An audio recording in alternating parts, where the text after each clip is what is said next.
So by knowing your paths ahead of time, you're going to save time, right? Because you can just enter the cities and negotiate and go onwards. Monsieur Fix was a most congenial fellow and possessed of all manner of useful knowledge. I asked him what he knew of Bombay, the Mongolia's final destination. I was stationed in Bangalore during my time in India, not Bombay, he told me, smiling. I spent much of my time playing cricket. We colonials take the game seriously, almost as seriously as the natives themselves.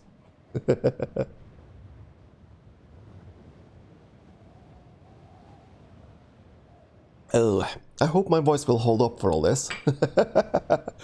Again, that was kind of the challenge here. I want to see if I can actually read a game. And it is, as I mentioned before, an interactive novel, so it's going to be a lot of reading. We're going to do action games in the coming weeks, so, you know. We're going to do something more soft-spoken tonight, and probably tomorrow. Onwards we go. Let's groom Fog. Use the brush. Keep his health. Or, yeah, groom Fog some more. Just use the comb and everything. Converse. Oh, it's with Fog. Sure. Let's you know, have some cracker biscuits. How dry. Wool shirts.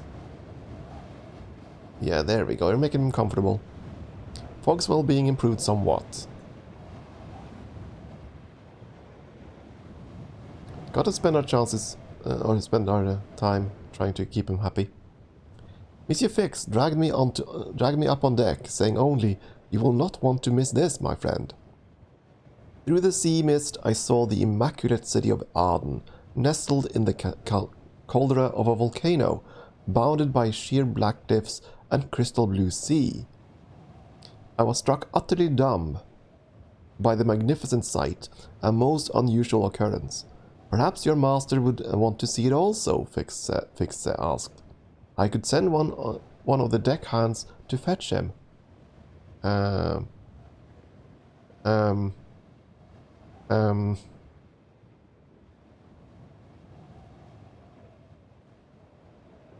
Maybe not. Fair enough, Dardis. Maybe not named Jazz just yet. You're right.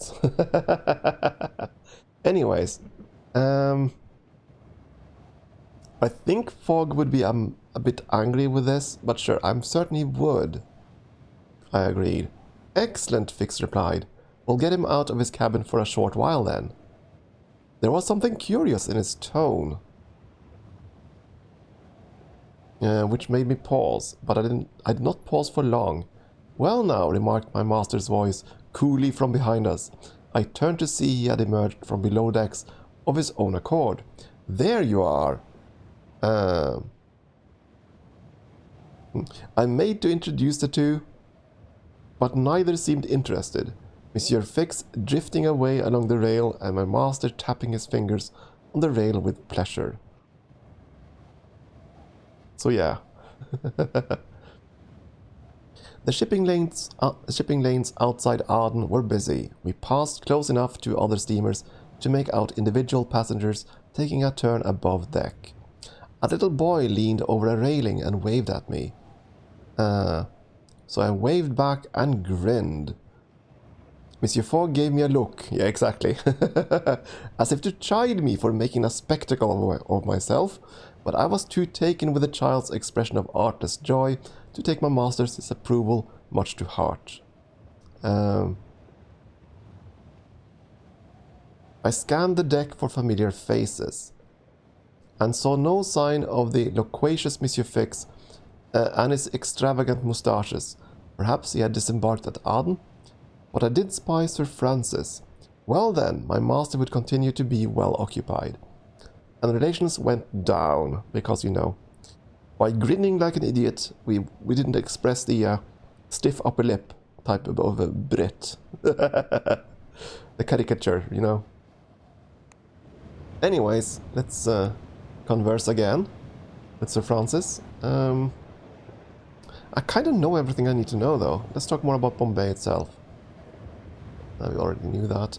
Talk about Rangoon.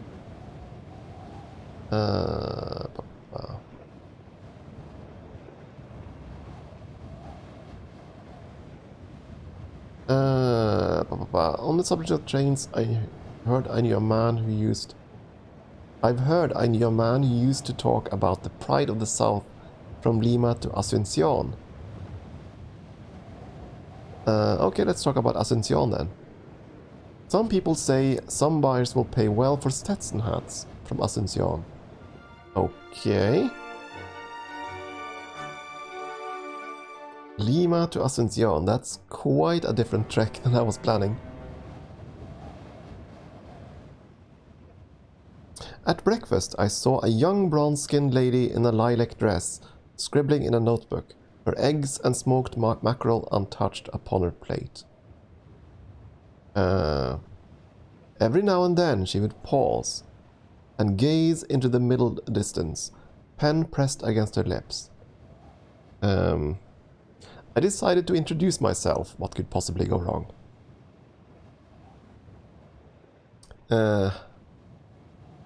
With every gentlemanly courtesy, her eyebrows raised in challenge. I have no interest or talent with polite conversation, if that is your intent. I did not mean to impose, I said, flashing a conciliatory smile. She rolled her eyes and tugged angrily upon her lace cuffs. Of course you did. Why must people tell outright lies in the name of politesse? I was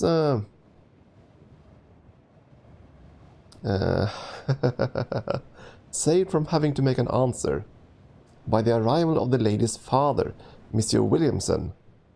Eleanor, he says reprovingly. Who is this man? My name is Nord, she said firmly, and this man is none of consequence. I am sure you will find him most congenial, father. With that, she swept away, leaving me to explain myself to her beleaguered parent. Your character is now courageous. Okay. I have no idea if that's a positive or a negative trait, by the way. We can do nothing but wait now. Okay, there we go. I happened upon Demoiselle Williamson in the piano room, where she was studiously ignoring the music and merriment in favor of her notebook. Demoiselle Williamson, we meet again. The lady held up a finger to bid me wait a moment, and finished her sentence with a flourish before looking up. Oh, it is you. What are you exactly? A friend, if you will allow me the liberty. And why should you wish me to be my friend? She asked, in a voice replete with skepticism. Yeah, we can, try to do courtship. It is actually possible to find love along the way, by the way, in many forms, if you do the right choices. But for now, because of the ink on your fingers, I told her, you intrigue me. Demoiselle Williamson tapped her pen against her notebook. That is acceptable reasoning. I too am given to curiosity. She favored me with a smile. I had managed to make a friend, it seemed. Well then. Let's converse again. With Madame Pericleos. Okay. Talk about Bombay some more. Navagoa can be reached from Bombay by Savarkar Atmotic, but the fare is very high. Yeah, so air travel in the game is very fast, but expensive.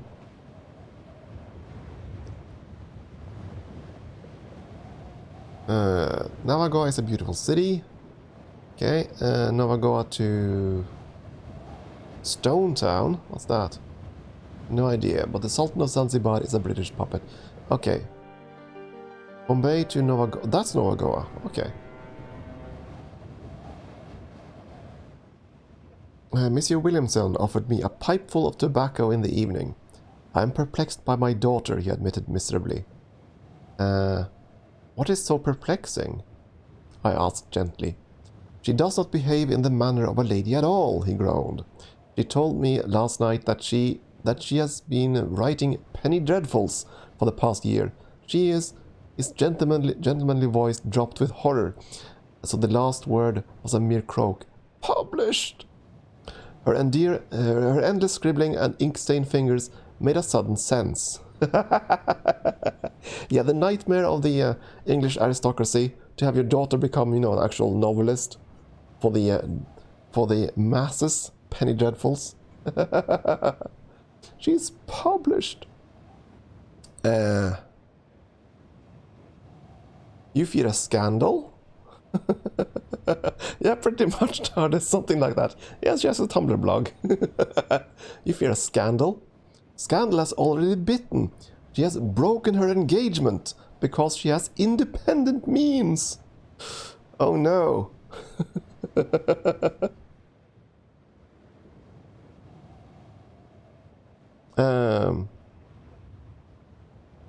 Oh dear me. He's not gonna like either of these choices. Perhaps then she will find her own husband, I suggested. Monsieur Williamson's neck turned an unsavory shade of purple. But anyone with a penny may now read her most intimate thoughts, wantonly printed upon the page. I'm sure they are not true thoughts, monsieur. Who is to know, he shrugged. And whatever are her true thoughts? She is as thorough a mystery to me as his imagination failed, and he spat. A foreigner! I sighed and considered my next word. At least she has told you the truth. After only a year of lies, Monsieur Williamson corrected bitterly. He took his leave soon after, and as I retired to bed, I saw him still pacing the deck, eyes downcast. At this contrite, I can't change anything about the text in the game. That is how the game goes. But yeah.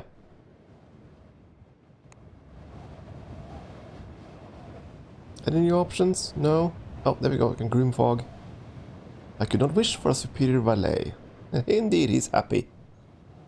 That's good news. A slim volume had been slid under my door in the night, bound with a ribbon and a short note. My latest volume. I hope you will enjoy it as much as I have enjoyed our friendship. Nor. I picked up the cheaply bound book, titled Adriana and the Lost Sarcophagus of Thebes, and opened it at the first page. Adriana Herawi was no ordinary lady. While other girls of her age and background took up watercolors and practiced their scales upon the piano and dreamed of matrimony, Adriana dreamed of sun-bleached cities and featureless deserts of yellow sand. I settled in to read Miss Williamson's novella until my master woke and required my services. We can do nothing but wait. That's okay. Well, demanded Demoiselle Williamson at lunch, what did you think of my story? Adriana is a charming creation. I only wish my father thought so, she sighed. He read my volume last night and believes Adriana is merely a cipher for my own passions and being. You are both adventurers.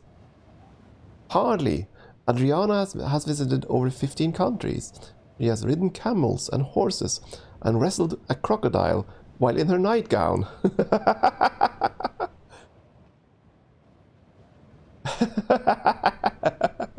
There is some invention at work then. Indeed there is, she agreed, though my father doesn't see it. He believes Lord Havering to be Adriana's lover, and now suspects that I am concealing my own paramour from him. She glared into the middle distance. Lord Havering is the villain. He is Adriana's nemesis. He is utterly misreading the text. I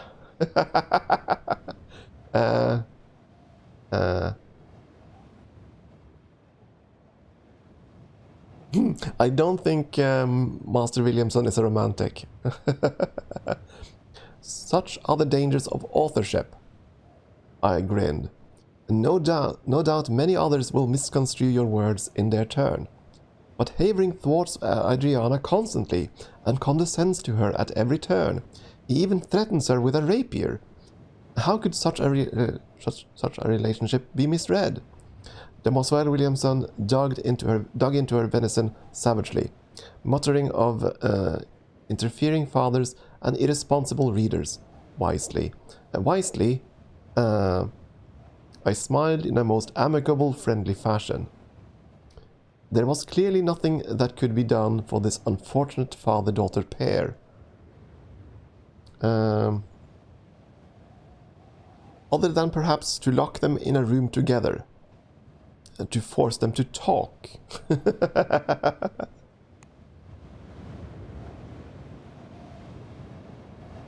Of course, we haven't quite made it yet, so things can still happen. Talk to Monsieur Miller.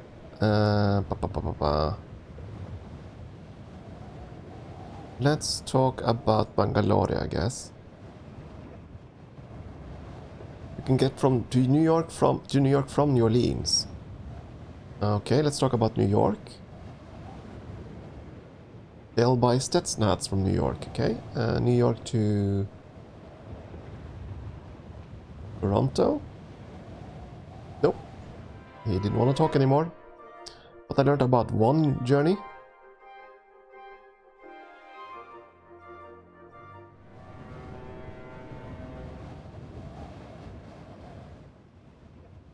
I am no tourist, Sir Francis declared with cheerful glee towards my master as they dealt another hand. I'm taking the train to Calcutta on most important business.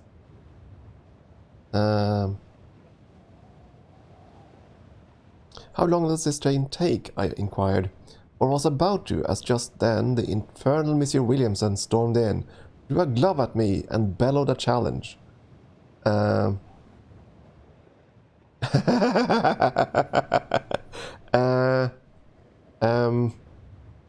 Uh-oh. I think someone thinks we are someone else. This one I'm actually not sure what we should choose. This one is kind of up in the air. But you know, that is answering the challenge, essentially. Nah, we haven't goofed. Well, let's be naive. I looked at my master in confusion. But he merely lifted one eyebrow and glanced back at the gentleman in question. You, said Monsieur Williamson, voice dripping with venom, are Lord Havering, and you have led my daughter astray. I am not Lord Havering, I insisted, though I perceived, unlike the rest of the recreation room, that Monsieur Williamson was referring to the character in Adriana and the lost sarcophagus of Thebes. The man scowled.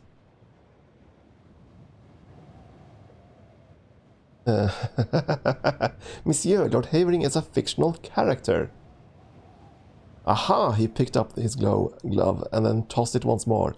You have read her text, you blackguard. And yet the way we spoke together, you acted quite the charming innocent. He drew his arm back and made a fist, and I realized he was almost certainly about to punch me in the face.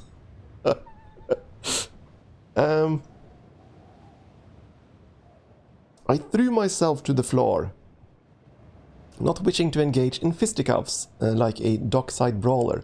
Equally, I had a powerful urge to protect my delicate, cherished face from his brutish fists. He tripped over me and we tangled together upon the carpeted floor. What in the name of Ra and Osiris is going on? Miss Williamson shouted, arriving at that precise unfortunate moment. She seized her father by the armpits and dragged him away, muttering various unladylike curses as I...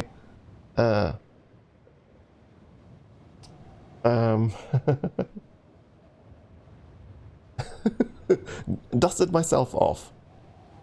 Monsieur Fogg regarded me with remarkable aplomb, given the scene which had preceded. You would tell me, would you not, if you had outraged any ladies of late, Passepartout? He remarked. I nodded neatly, trying, if possible, to regather my composure. Relationship have deteriorated. Yeah. Yeah, pretty much, TARDIS. He made a little bit of a mess. But only a small mess. I mean, choices matter in this game, which is kind of the point. I kept to my cabin on the last day of our journey to avoid any repetition of the previous evening's debacle, but I could not avoid Mrs. Williamson as we disembarked at Bombay. She clutched her hands to her bosom theatrically as she spotted me. "Goodbye, my dear Lord Havering," she called, counterfeiting a sickly, love-struck smile. "I will never forget you." Nor I you, my Adriana," I called back, with a rakish smile as her father turned a bright, horrible shade of red beside her. And then we disembarked into the humid, salt and smoke-laced air of Bombay. We had arrived in India.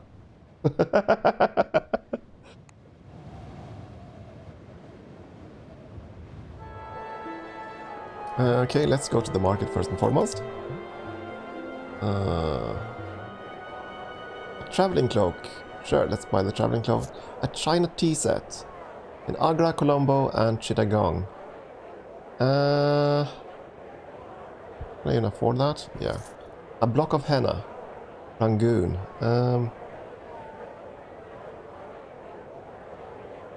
Let's sell the dominoes and buy the block of henna. Okay. Oops. Plan. I want to travel to Calcutta by train. 3 suitcases in 4 days at 9 AM. We can talk though. Yeah, let's negotiate. The railway cap will make them change their minds. Good, good. We can make them travel. Oof. Oof. I can spend quite a lot of money to go there faster. In 2 days. Okay, fine, let's do so. We have the money. Departs in 2 days. Evening, Wownet. And now I can't do anything, it's too late. So let's just sleep a day. If I'd gone to the bank, that would have been interesting, but oh well.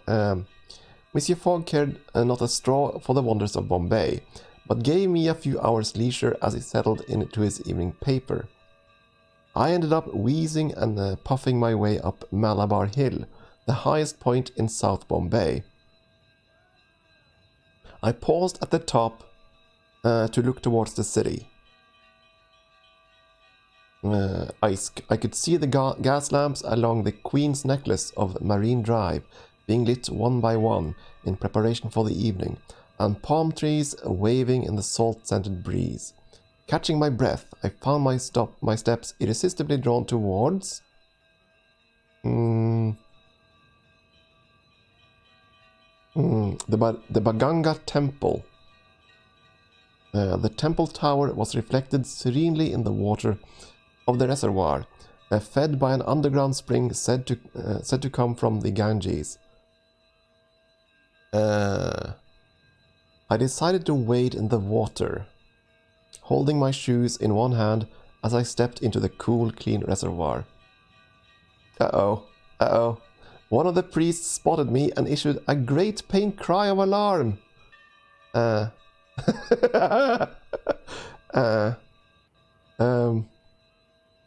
let loose my own shout. In response, an entirely instinctual reaction which seemed to baffle him somewhat.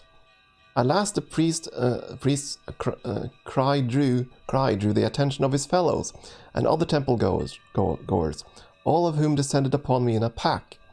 They took my shoes and hat and ejected me from the temple complex with rather zealous roughness. I tried to catch my breath. For a few moments, my cultural explorations had proved rather more strenuous than expected. A woman in a deep umber sari offered me a pristine white handkerchief. Non-Hindus are not allowed in the temple, she declared, nor in the reservoir of the holy Ganges water. Oh no. I did not realize. I explained, and she sniffed. Where do you think you are, Gora? She demanded, her hands on hip. This is not Paris, this is Bombay. Bother yourself to learn the difference. I handed her back her handkerchief with thanks, duly chastened. I resolved to be more mindful of local customs, for I chanced losing more than my shoes with my ignorance. I returned to my master barefoot and rather shamefaced. I hope this will not happen again, said my master coldly. And that was to be the last word on Bombay, gateway to the jewel in the crown of the British Empire. Except for, and what, pray, has happened to your shoes?